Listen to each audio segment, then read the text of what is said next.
High. তো পৃথিবীতে কত রকমের পাগল আছে তোমরা কি দেখেছো? আজকে এক রকমের পাগলের সাথে তোমাদের আমি পরিচয় করাবো। আমার মেয়ে জিমনাস্টিক শেখে, তো জিমনাস্টিক শিখতে শিখতে ও কখন যেন টিচার হয়ে গেছে, মানে ও একটা স্টুডেন্ট জোগাড় করে নিয়েছে, এখনো শেখাচ্ছে। তো তোমরা দেখো আমার মেয়ের স্টুডেন্টকে। তুই কি করছিস ওকে নিয়ে?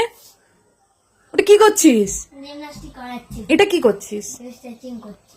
ওকে যেভাবে ওর স্যার স্ট্রেচিং করায়, ও দেখো কিভাবে ওর দুটো পাকে দুদিকে টেনে স্ট্রেচিং করাচ্ছে। মানে কিরকম পাগল! হ্যাঁ, আরে ও শিখবে, শিখে গেছে। ওকে ছেড়ে দিলেই বসে থাকবে। দেখি, সত্যি তো। আর কি কি শিখিয়েছিস ওকে? ওকে ফ্লিপ শিখিয়েছি। কি flip? Back flip. Back flip. Back flip পারে? তুই এখন ভালো করে কমপ্লিট করতে পারি না, ও শিখে গেল। কই দেখি তো। এই যে কই আরেকবার দেখি।